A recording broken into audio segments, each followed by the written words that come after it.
Soaring. It's working. All right, everybody. Well, welcome to the show. This is Turn One Soul Ring. I'm Kevin. Hey, I'm Eric. And I'm Riley. I was going to take a sip. And today on the show, we'll be Dexplaining Riley's Fiddlebending Commander deck, helmed by none other than Oswald Fiddlebender himself. As usual, I've researched this character's backstory, so we'll cover that up top.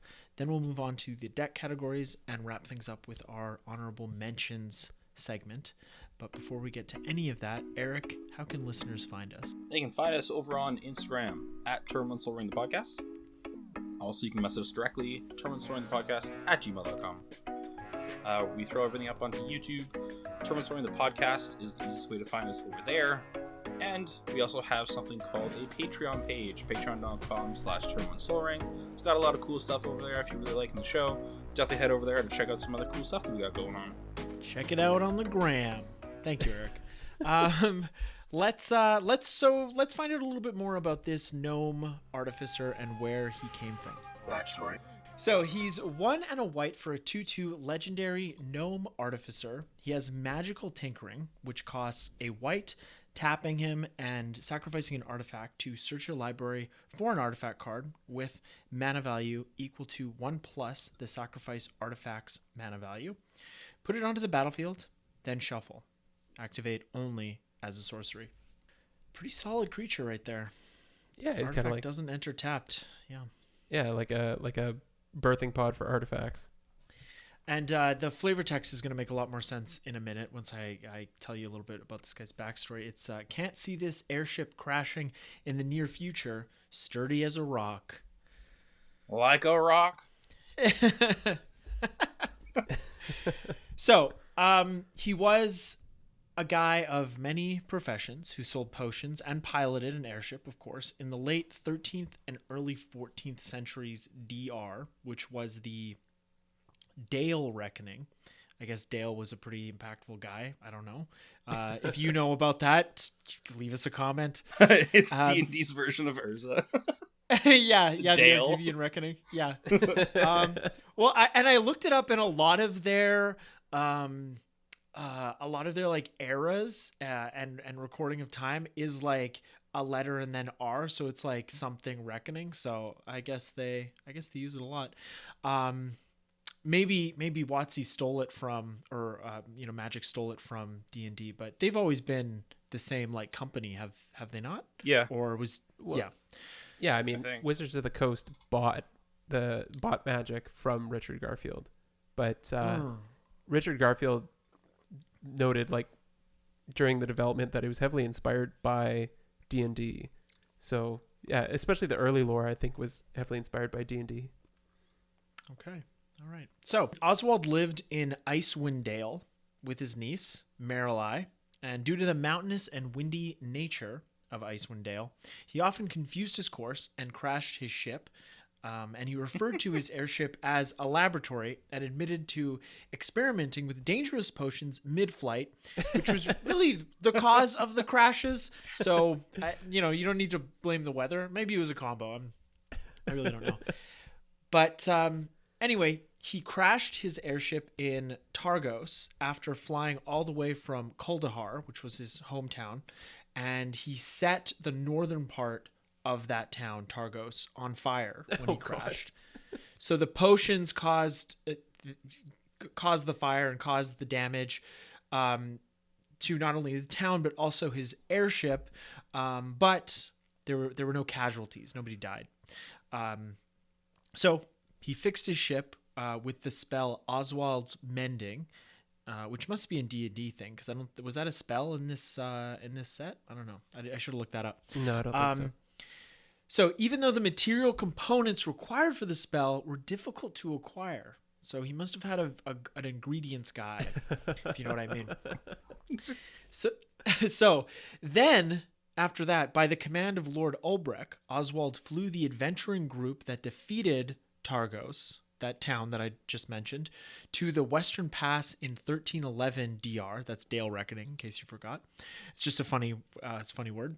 Unsurprisingly, the weather conditions urged on by the clerics of Oril did not allow for a smooth flight.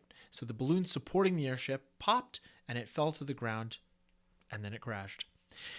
And after an adventuring party rescued the Kuldahar druid named Nathaniel from the Temple of Aril, Oswald and Nathaniel left on his airship, and the two travelers then evacuated those living in Kuldahar to the north and east. And that was Oswald's hometown. And that's about all I have on the guy. So if you're as confused as I am, then I think I've done my job. Perfect. I was gonna just like skip over all of it because I didn't really like dig. I did read a little bit more than just this, but I thought it'd be more fun for the listeners if they are uninitiated to D&D lore. They can go and look this stuff up for themselves because this isn't a lore episode. It's a Dexplained episode. So we're gonna get to the categories. And as usual, you can follow along with us by using the link at the top of the show notes if you're so inclined. But if not, just use your ears. Categories. So, first up, we have... Also, Riley, by the way, love the title of this deck. You both always have great titles. I think I say that every Dexplained episode, so I'm gonna make a note so I stop saying that every time. So we have win conditions to start things off here. We have Walking Ballista, Altar of the Brood, Retro Fitter Foundry, Staff of Domination, and Aether Flux Reservoir. I really like starting off with the win conditions section of a deck, category of a deck, because it really just lets you know what the deck is trying to do. I think overall there's nothing terribly spicy here, but... the price of Retrofitter Foundry is kind of crazy. If you guys have looked at it lately, it's like $25. Yeah, I actually looked at it the other day. I think I was seeing play in Vintage or Legacy. Mm-hmm. Yeah, and that was from the Saheeli, Is It Planeswalker deck from like 2018, I think. Yeah. Mm-hmm. Yeah, it's a good card. It is. I got one of them. Mm-hmm. I also like me some Altar of the Brood. Yeah. Oh yeah, I've won many games with this card. I used to have this in my Brago deck, and I would combo off with it and mill everybody. Yeah. That deck went through a lot of iterations. Never really worked quite right though. But yeah, Altar of the Brood is one of anything for an artifact. Whenever another permanent enters the battlefield under your control, each opponent mills a card. So if you got some engine like that going, you get to mill people out, which is fun. Mm-hmm. Like to mill. Yeah. So there's a couple ways you get some infinite loops going, and the fact that Altar of the Brood is 1 mana is important. Just like if you happen to have it in your graveyard, you can bring it back out with Auriok Salvagers, which is a card we'll get to in the next section. But that piece of just being able to recur it is pretty important just to help set up the win condition. Mm-hmm. The next category is Bomberman. We have Lion's Eye Diamond, Brain Stone, Chromatic Star, Conjurer's Bauble, and, of course, Auriok Salvagers. What was the inspiration for the name of this category, Riley? Oh, this is like a classic combo name. Like Auriok Salvagers with Lion's Eye Diamond, like that combo is referred to as Bomberman. Oh, okay. Yes, I have heard that, but I was unaware of the origin. Yeah, you could do the same thing with Black Lotus, but of course Black Lotus is not legal in Commander. So you have to make do with Lion's Eye Diamond. But the loop basically that you're creating here is you get infinite mana with Lion's Eye Diamond and Auriok Salvagers just by sacrificing the diamond for 3 mana, then paying 2 mana to bring it back from your graveyard to your hand, and then recasting it and getting 3. So you're up 1 mana, 1 colored mana each time. I mean, so that just activates everything in the previous category that we talked about. Yeah. So basically, like if you have Auriok Salvagers, Lion's Eye Diamond, and then one of these 3 other artifacts like Brainstone, Chromatic Star, Conjurer's Bauble, like you make infinite mana, and then you can use Bomberman or the Salvagers to just loop like a Brainstone or a Chromatic Star and draw your deck. Yeah. That's fun. The next category is Teshar Loops. We have Lotus Petal, Salvager of Ruin, Krark Clan Ironworks, and of course Teshar Ancestors Apostle. And we've probably mentioned it on the show before, but Riley has a Teshar deck, so we're no we're familiar with the loops that can ensue. Mm-hmm. Yeah, this is a small package, but still figured it would fit very well. If we're already running a Bomberman combo, might as well have Teshar in the mix. Yeah, absolutely. Yeah. For sure. Because then if you have like both Haryok and Teshar out, like, woo. Yeah. So for listeners at home, Teshar is 3 and a white for a bird cleric. It's a 2/2 with flying. And it says whenever you cast a historic spell, so that would be like a legendary artifact or a saga. The one that we're concerned about is artifact. So whenever you cast a historic spell, return target creature card with converted mana cost 3 or less from your graveyard to the battlefield. So you can loop that with Salvager of Ruin and another piece, like Lotus Petal's the easiest piece to loop it with. But Salvager of Ruin's 3 mana for a construct that's a 2/1. And you can sacrifice Salvager of Ruin to choose target permanent card in your graveyard that was put there from the battlefield this turn and return it to your hand. So you can just loop that with Lotus Petal to make infinite mana. Or you could use another piece with Quirk Clan Ironworks to get infinite colorless mana. Yeah, and just as a small correction, historic spells are artifacts, legendaries, or sagas. Because I think you said it sounded like you said legendary artifacts, but maybe you didn't. Okay, so the next category we have is infinite mana, and this is an even smaller package, but a good one, oldie but a goodie. We have Basalt Monolith and Rings of Bright Earth, Bright Hearth. There we go. I got on the second one. Yeah, this is just a classic infinite mana combo. It activates everything in the win condition category. And yeah, it's it'll get the job done. I've run this in many decks, and it always works. It always does what's intended to do. Mm-hmm. But yeah, so like this is obviously these two pieces together just make the infinite mana, but it's like everything we've been talking about so far, all of these groups make infinite mana. Yeah. So we're just looking to make an infinite mana. Yeah. But I like that Riley split it up this way. Oh, it's good. It's very it's very nice, as Borat would say. Does he say that, or is it just my wife? I don't know. I don't know. I think he does the whole like very nice. Next category is tutors. We have Enlightened Tutor, Search for Glory, and Kuldotha Forge Master. Enlightened Tutor is just a classic. Go get whatever artifact or enchantment you want, put it on top of your library, instant speed for 1 white. Search for Glory, I think is kind of, I don't know if it's an underrated card because we haven't been to an LGS, well, in a long time to play, and certainly not since Call Time came out. But it's 2 and white for a snow sorcery. Search your library for a snow permanent card, a legendary card, or a saga card. Reveal it, put it into your hand, then shuffle. You gain 1 life for each snow mana spent to cast this spell. I really like this card when it was spoiled. I haven't put it in any kind of decks, but even just like baseline, going and getting a snow-covered plains for 3 mana and gaining a little bit of life, I think is pretty good. But, in this deck, there are several legendaries that you can go and grab as well. Mm-hmm. You could also get an Arkham's Astrolabe if you wanted to. Yep. That's true. And Kuldotha Forge Master. That's one of my favorites. It's an interesting card. I like it. I love it too. I don't see it that often though.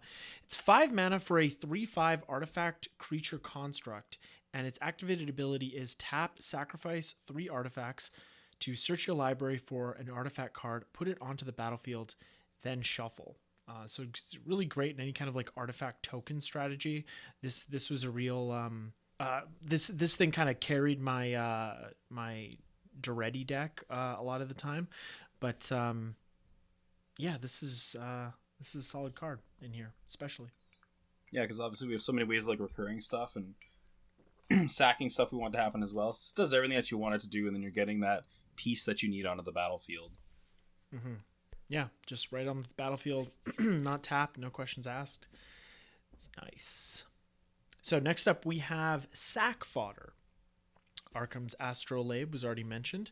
Terrarion, Eye of Vecna, Icor Wellspring, and Lesser Masticore. I do like how you put the Lesser Masticore in here.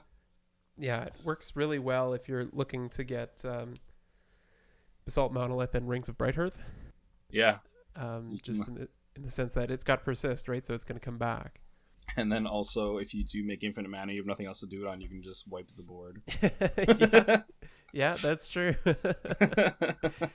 I think in most cases, if I get infinite mana, I should be able to loop something to draw my something deck. Better, so. Yeah.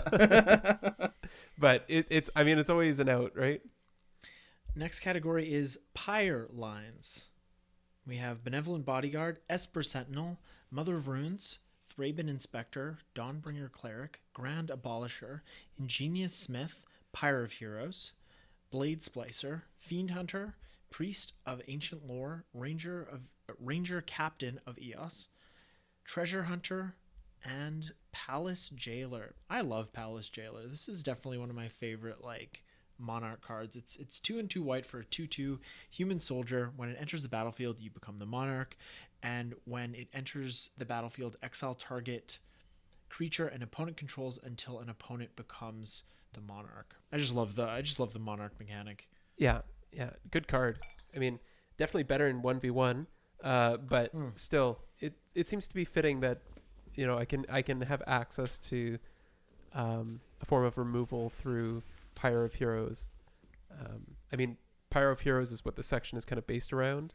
So It's 2 mana for an artifact. It has an activated ability of 2 and tap, sacrifice a creature, and you can search your library for a creature card that shares a creature type with the sacrifice creature that has mana value equal to 1 plus that creature's mana value. Put that card onto the battlefield, then shuffle, and you can only activate it as a sorcery. So I think there's 3 different lines that you can take in this section.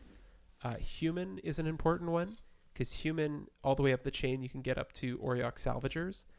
And then there's also Cleric. Cleric, you can get up to Teshar. And then I think technically there's a soldier line, but I wouldn't really. I mean, if you're going for soldier, you might as well just go for humans. But I think there's an artificer line as well. But again, I think you can just stick with human, and you can basically hit all of those sections too. So, yeah, pretty cool. Haven't seen Pyre of Heroes in a deck yet, but again, that might be more due to the fact that we're not playing in the wild.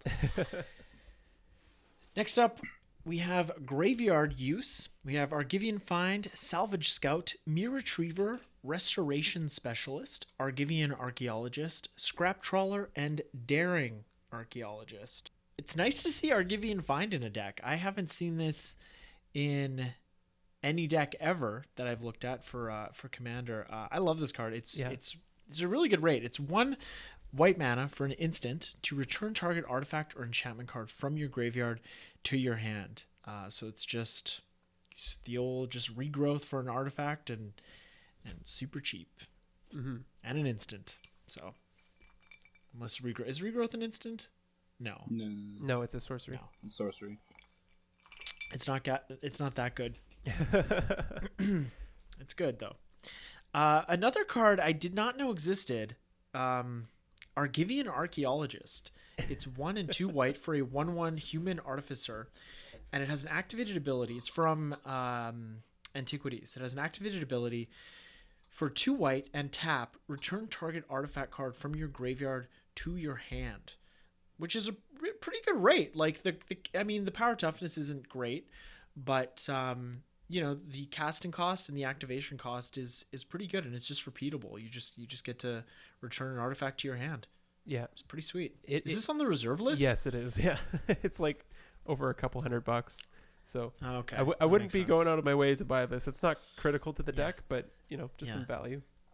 Yeah. No, I like this card a lot, and it's it's flavorful too. It's like Antiquities, so like the Brothers War, and the brothers were Argivian archaeologists. So it's cool. What does it say? Oh, it says summon archaeologists.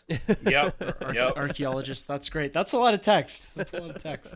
It's back from those days. I love back in those days of Magic where after the rules text would end, they just stick the flavor text right after it, and it's just one big block of text. I miss that. Also, Scrap Trawler is one I always like to see in a deck like this. He's a good old 3/2. But whenever Scrap Trawler or another artifact you control is put into a graveyard from the battlefield, return to your hand target artifact card in your graveyard with lesser CMC.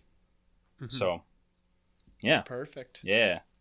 Yeah, he really helps with just, like, you can, like, loop down a bunch of times. So he's sweet. And you could do... Loop, then it is. You could do some weird stuff with KCI as well. Because KCI is a mana source, right? So you can technically declare to cast a spell and then sacrifice things simultaneously in order to pay for that spell. So it can just be like a weird way to stack Scrap Trawler so that you're getting multiple different things back. Yeah, just some weird eggs loops with Scrap Trawler. I did not know that KCI was a mana source activation. That's like the altars. That's very cool. I mean, it makes sense now, like looking at the text on the card, but yeah, man, that's such a fun little like loophole in the game. It's not a loophole. It's just that's the way the rules work, but it feels a little bit like cheating. And of course, Salvage Scout and Restoration Specialist. Either of those cards can go infinite with Teshar and Lion's Eye Diamond as well. Oh yeah. So you can, sack Lion's Eye Diamond, float 3 white, pay a white to get back. So the text would be sacrifice the creature for a white, return target artifact card from your graveyard to your hand, and you just be able to generate infinite mana with Teshar. Riley, I'm all about that infinite mana. Actually, I think we all are on board for infinite mana. Who isn't, right? I mean, yeah, the game's got to end sometime, right? you got that right. Oh man, it does. The sooner the better. And then we'll play another one, and we'll just keep playing. Yeah. Next category we have here is gotta go fast. We have Crashing Drawbridge, Lightning Greaves, and 1,000-Year Elixir. This is just good stuff. Greaves up your Oswald, make him hasty. Greaves up, anything else. But I think my favorite card in this category is Crashing Drawbridge. It's 2 mana for a 0/4 wall. It has Defender, and it has an activated ability that lets you tap it and give creatures you control haste until end of turn. I think it's pretty sweet that we've had 2 deck techs in a row that have Crashing Drawbridge. Oh, that's a good card. Yeah, it's a great. I probably said the same thing. Because it's just give your team haste in any color. It's like a budget Concordant Crossroads that only affects your stuff. Because like previously in green, I guess your only other option was like a Chroma's Memorial, but this is like a common from Eldraine. So this is just a great little tech card. I just love it. Mm-hmm. Yeah, what I want to do is, have like a Basalt Monolith Rings combo going, get infinite mana, draw my deck with Staff of Domination, play out a Retrofitter Foundry, make an army, play Crashing Drawbridge, play Lightning Greaves, equip the Drawbridge, give everything haste. Yeah. Yeah, we're not gonna wait for that, right? We're just gonna concede. But why? I mean, there's so many other ways. Like I could just like pump it all into Walking Ballista, right? But like, yeah, you gotta win with the booted up Drawbridge. Totally. Yeah, that's a good way to get it. That's fun. Next category is top end, and it's funny that the top end of this deck is 5 mana, but it's the kind of curve I like. So we have Mystic Forge, Teleportation Circle, Bronze Guardian, and Cataclysmic Gearhulk. I really like Bronze Guardian. It's a new card from the I guess it's not that new anymore, but it's from the Strixhaven Commander set. It's 4 and a white for a star 5 artifact creature golem. It has double strike and ward 2, and it gives other artifacts you control ward 2, and its power is equal to the number of artifacts you control. So it's sticky and hard to remove. If you can make him really beefy and give him haste, maybe you can go for that Alpha Strike. I don't know. Mm-hmm. But just the fact that it gives your other artifacts ward 2 is going to be really difficult for opponents to deal with when it comes to spot removal. Like, I think this is going to be one of the cards that is probably going to stay in my league deck for the long run, because this is from the Lorehold deck. But yeah, and it's easy to cast. I mean, I know you're in mono white, but it is just 4 and a white, so I think this is just a really well designed card. Yeah, I mean, I do have a lot of utility lands, so that is still like, I want to be cautious about all the double pipped spells that I have, right? Right, yeah. Also, I really like the teleportation circle. Again, this is from the most recent set. So we have 3 and a white for an enchantment. At the beginning of your end step, exile up to 1 target artifact or a creature you control. Then return that card to the battlefield under its owner's control. So anything that has some sort of ETB effect, we're getting out of there. Because it's like because there's another card that does this, but it's for creatures only, and it's cool that teleportation circle also hits artifacts. Yeah, you're thinking of Conjurer's Closet. Thank you. Yes. Yeah, I have a blink deck with that in there, and then this is a cool upside. Obviously, you have to be in white. Conjurer's Closet's an artifact, but this also hits artifacts, which is really sweet. Yeah, and white needs the help. Yeah, and I think I was kind of humming and hawing between Teleportation Circle and Conjurer's Closet, but kind of the direction I ended up taking with the deck was, like, I think you could build it a few different ways. You could definitely go like more of like big top end value artifacts, like sacrificing artifacts to get like big artifacts onto the battlefield or big stack pieces onto the battlefield, things like that. Or you could do this, which is like more eggs, infinite mana, loops, things like that. And I feel like Teleportation Circle, like at the end of the day, I don't think I wanted to really sacrifice any of my 4 drops for a Conjurer's Closet, because that wasn't really the direction I was going with. But Teleportation Circle is nice because you can blink, things like Eye of Vecna or other like Arkham's Astrolabe, things like that, just to get like a kind of a Howling Mine card effect draw. Yeah. And easy to cast. Hell yeah. And then of course we have the Cataclysmic Gearhulk for a board wipe of sorts. Next category is ramp. We have Mana Crypt, Mana Vault, Soul Ring, Arcane Signet, Felwar Stone, Liquimetal Torque, Mind Stone, Archaeomancer's Map, and Solemn Simulacrum. I've been goldfishing my league deck and, just kind of imagining what everyone's lands would be like as we play. And Archaeomancer's Map seems like a super solid card. It's 2 and a white for an artifact. When it enters the battlefield, you get to search your library for up to 2 basic plains cards, reveal them, put them into your hand, then shuffle. And whenever a land enters the battlefield under an opponent's control, if that player controls more lands than you, you may put a land card from your hand onto the battlefield. This is like one of the first, because you guys know how I feel about cards like this, but this is like one of the first cards that I've seen in a while, white cards that could actually ramp you ahead of other opponents, right? Because it just cares about that particular opponent. So it could ramp you ahead of another opponent who has less lands than the opponent that is currently playing lands and letting you put lands into play. And if it just had that second effect, it would still be a good card. But the fact that it lets you throw a couple of lands into your hand up top as soon as it enters the battlefield is just fantastic. And you can blink this with Teleportation Circle as well, right? So this seems like a really sweet card. And I wonder about the price. Like, it's sitting at around like 25 Canadian right now. I wonder how the price is going to go, because I don't know if this deserves like a Smothering Tithe kind of price, but it is a really good card, and I don't normally say that about white quote unquote ramp cards. Yeah, and it's super synergistic with the deck too. Like you mentioned Teleportation Circle, but also sacrificing it once it's done, right, to Oswald and getting a 4-drop.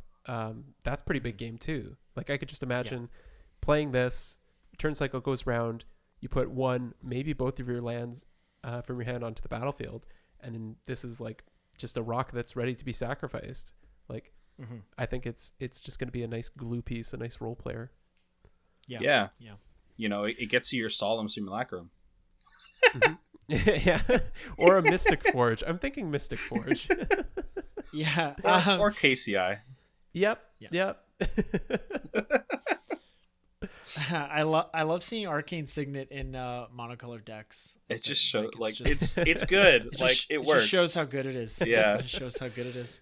And you could, I think there's a loop with KCI as well with Arcane Signet and Teshar. Yeah.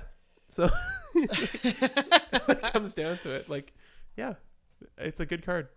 Liquid Metal Torque is a new card. It's from Modern Horizons 2.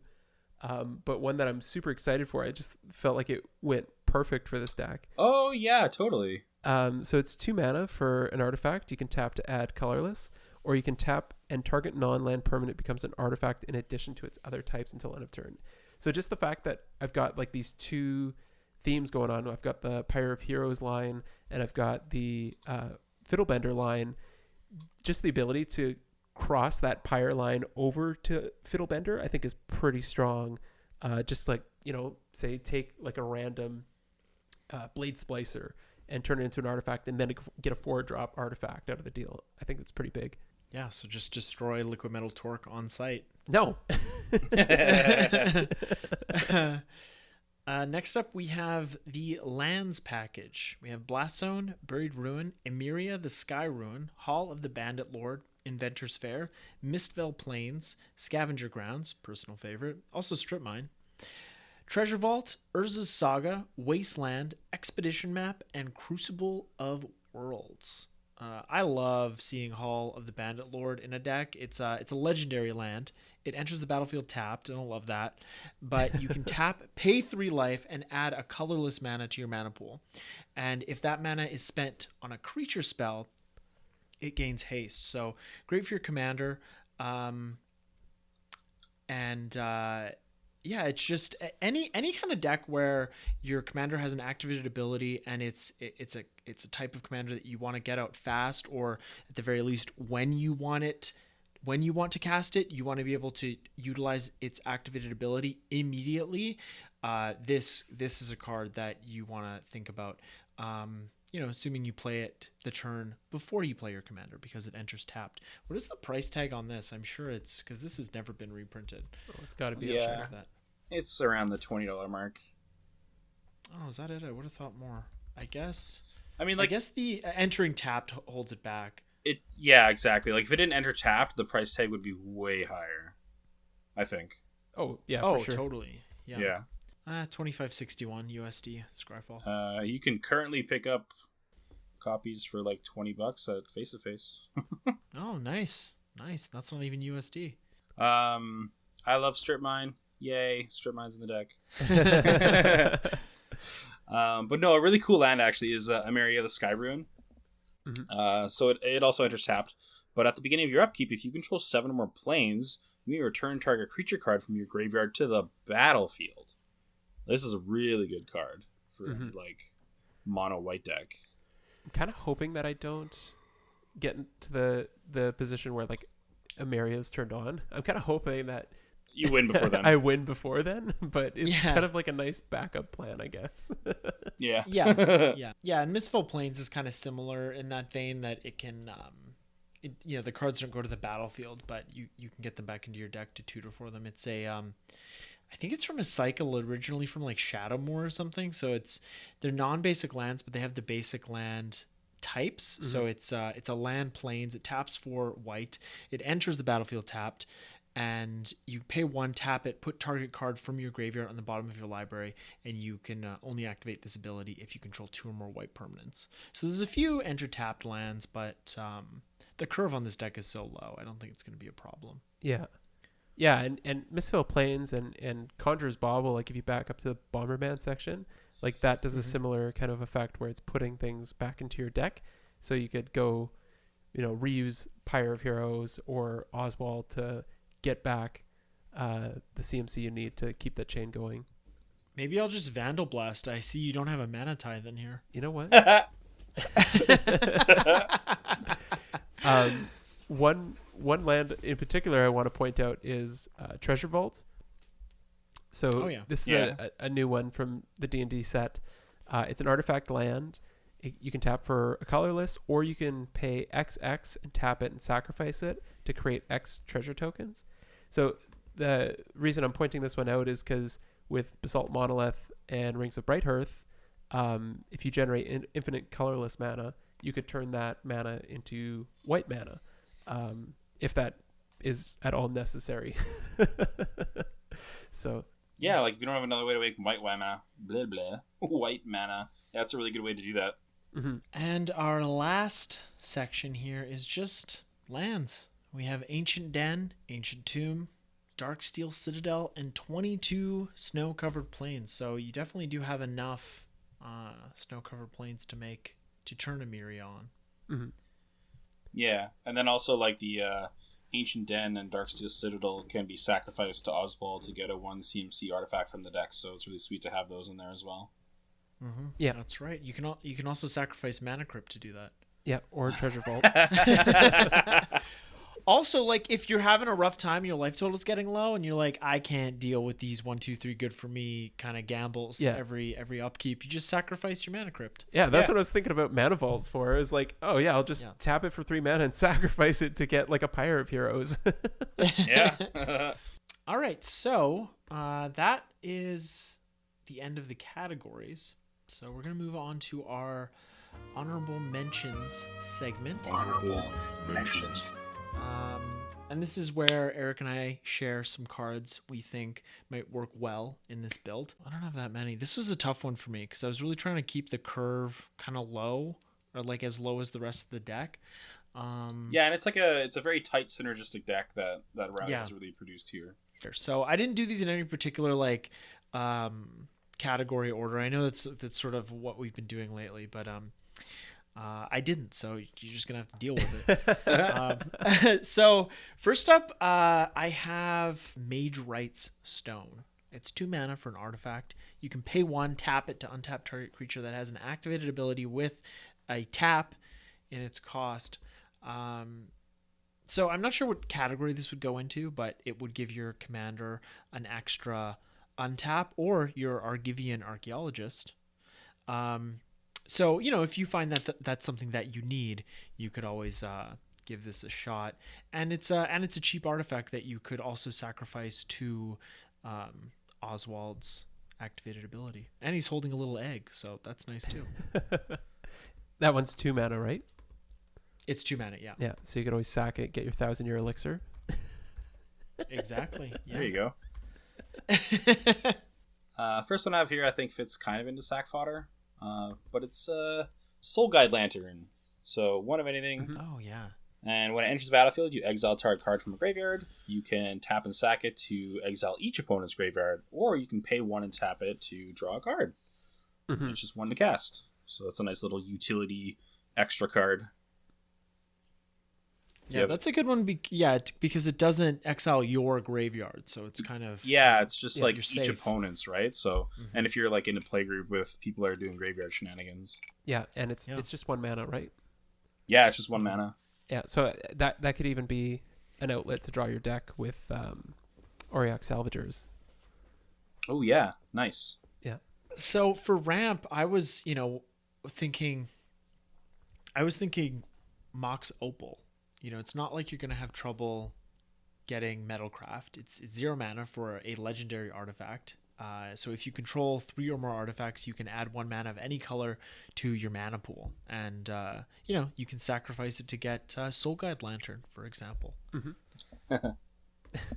Actually, yeah, with all the artifacts, Mox Opal's a decent ramp package thing. Yeah, for sure. Yeah. Yeah, just kind of basic planes. There you go. Yeah, exactly. There you go.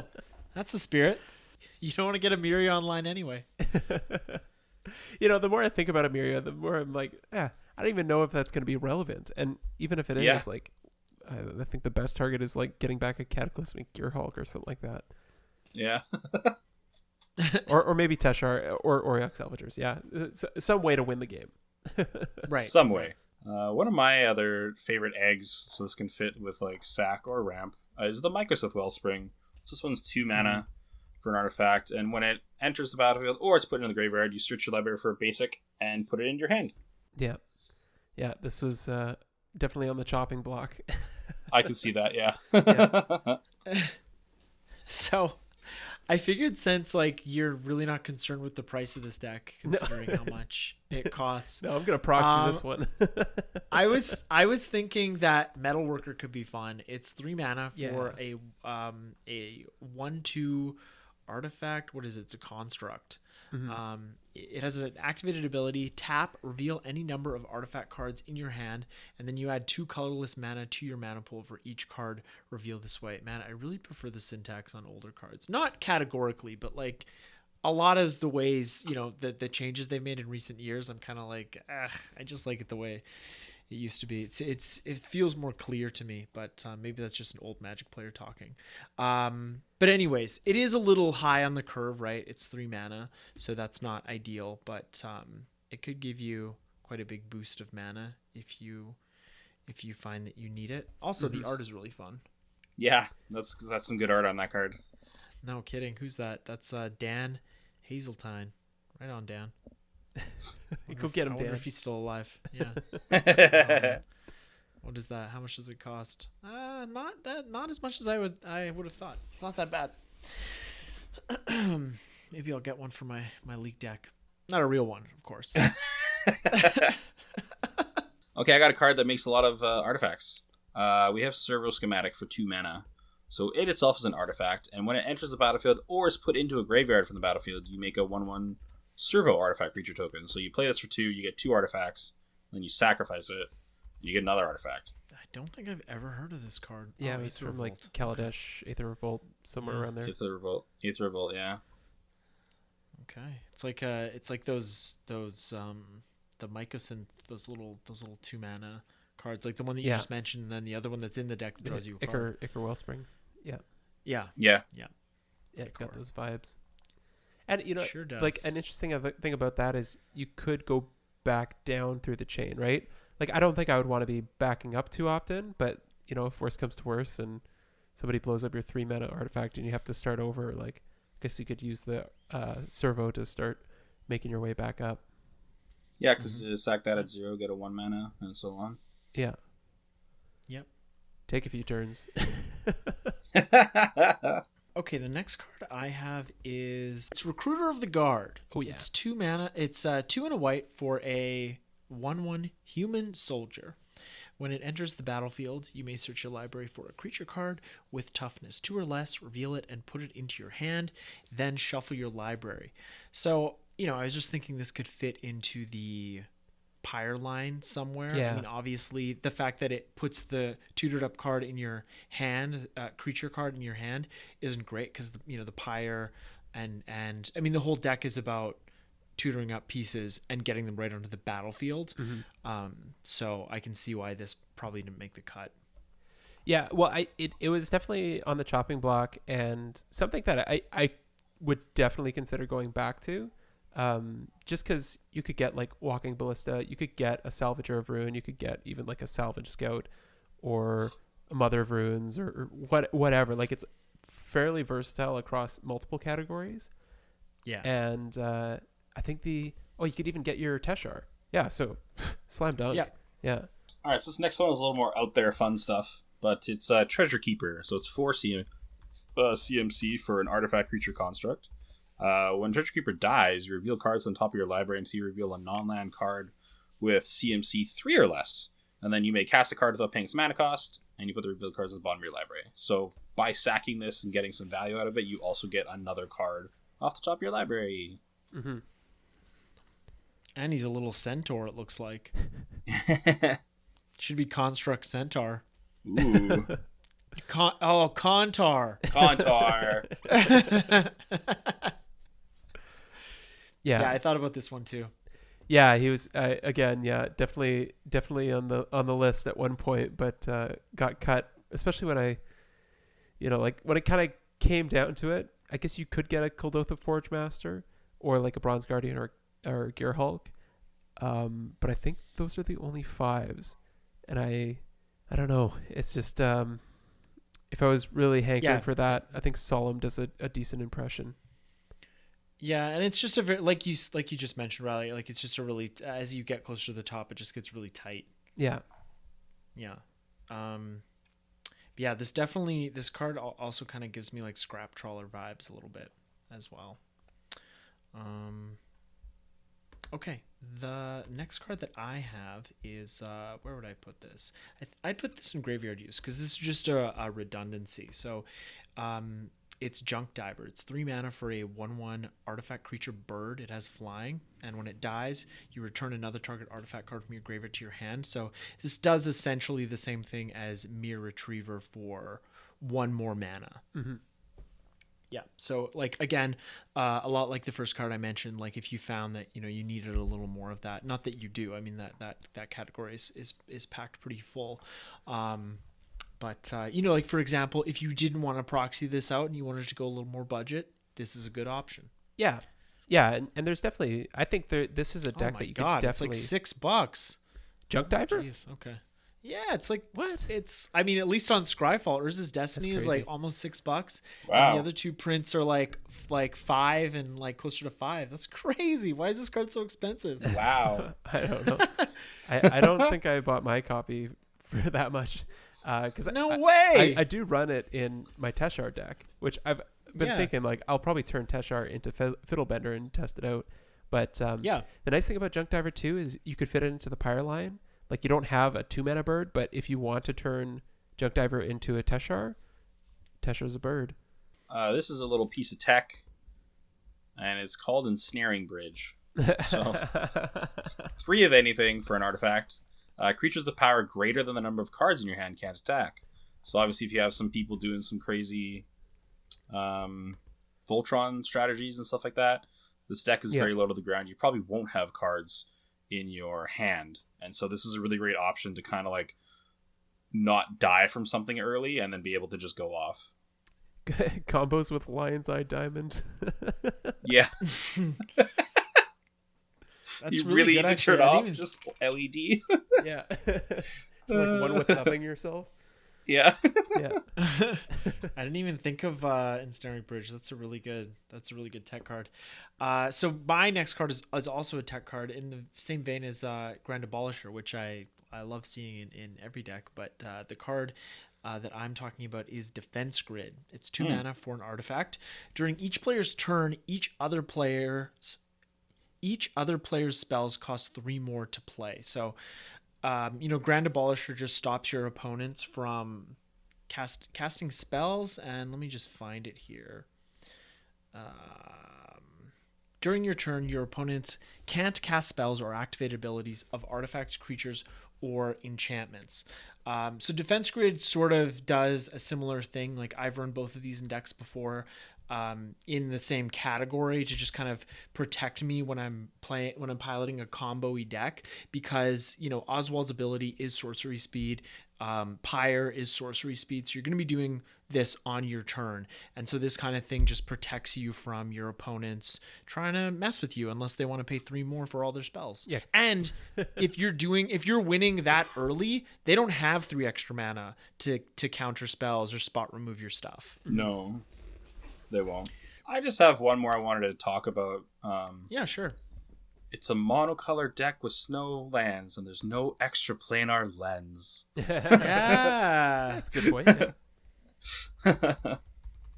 But like obviously if you hit like the 3, like once you hit 3 snow-covered lands, that's when extra planar lens is really good because it's making you more mana at that point. Mm-hmm. Right. But you do have a lot of like other artifact ramps and stuff like that, so like it's like a hum-ha if it's good to get in there or not. Mm-hmm. Wow, the foil price on this $116.52. Cool. It's the only other printing is the Invention, right? It hasn't been reprinted. I have a couple of foil copies, and I didn't pay that. I feel like this is going to get hit with a reprint at some point. Oh yeah, it will. But I was like getting extra planar lens back when I built like my Memnarch deck. Yeah, it's classic. Yeah, it's a great card. But yeah, Riley, overall, it seems like a super fun deck. I'd love to pilot it. I love decks that are low to the ground like this. Yeah, I think we all do. And like we didn't talk about it, but there are a bunch of cards in here that you could slot out for cards that are a little less powerful and bring the budget down quite a bit. Oh yeah. Yeah, I could probably and it would still work really well. Yeah, I could probably make a budget version of this. Like even just taking out the lands package and just focusing on the artifact and pyre lines, like that would bring the cost down significantly, in like taking out the Argivian archaeologist. Like it's gonna save you like, you know, at least $500 with all of that considered. But, you know, even stuff like printed in Commander Legends, like Staff of Domination and Rings of Bright Earth, cards that were previous, like, you know, closer to like $40 or $50, like they're still sitting around like $5. So you know, you can still have a lot of the key pieces and not break the bank. Yeah, for sure. All right, everybody. Well, that is going to do it for this episode. If there were any cards that we neglected to mention, do let us know in the comment section below. And if there's a commander you'd like to hear us Dexplain in the future, let us know. Email us, comment, DM us on Instagram. It's really the best way to get in touch with us is the gram. So we're going to be back next week to find out what happened to those characters that we left on Wrath after Weatherlight's escape. So I know that, well, at least I'm very excited for that. And very excited for Riley's voices. He's very good at voices, isn't he, everyone? But until then, just take it easy out there, and we'll talk to you next week. Thanks, everybody. Awesome. Thanks, everybody. Bye now. Goodbye. Goodbye. Turn one soul ring.